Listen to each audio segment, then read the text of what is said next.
இது வந்து எல்லாத்துக்கிட்ட இருக்கிற ஒரு பொதுவான பிரச்சனை. எப்பவுமே வேலையை ஆரம்பிக்கும் போது நாங்கள் ஒரு பட்ஜெட் சொல்லியிருந்தோம், இப்போ முடிக்கும் போது பார்த்தீங்கன்னா எங்களுக்கு இவ்வளோ அதிகமாயிருச்சு அப்படின்னு சொல்கிற கம்ப்ளைண்ட் தான். இப்போ சப்போஸ் என்ஜினியர் வந்து ஒரு ஸ்கொயர் ஃபீட்டுக்கு வந்து டைல்ஸ் வந்து 60 ரூபாய்க்கு கொடுத்துருப்பாரு. ஆனால் நீங்கள் போய் செலக்ட் பண்ணும்போது 120 ரூபாய்க்கு செலக்ட் பண்ணுவீங்க.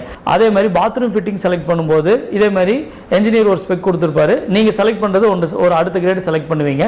அப்போ அதில் ஒரு 50,000 வந்துடும். ஓவராலாக பார்க்கும்போது கொடுத்துருக்கிற கொட்டேஷனோட ஒரு அமௌண்ட் அதிகமாயிருது. இல்லை ஆரம்பிக்கும் போது ஒரு பில்டிங் வந்து காமன் எக்ஸ்பென்சஸ்ன்னு ஒன்று இருக்கும். ஒரு வீட்டுக்கு போர்வெல் ரொம்ப முக்கியம். ஸோ போர்வெல் போடணும், அடுத்து பிளான் அப்ரூவல் பண்ணணும், அதுக்கப்புறம் வாட்டர் கனெக்ஷன் வாங்கணும், அதுக்கப்புறம் பில்டிங்க்கு வந்து டேக்ஸ் போடணும். அடுத்து மூணாவது பாயிண்ட் என்னன்னா, நீங்கள் ஆரம்பிக்கும் போது வந்து பார்த்தீங்கன்னா இப்போ ஸ்டீலோட விலை சிமெண்ட்டோட விலை ஒரு ரேட் இருக்கும்.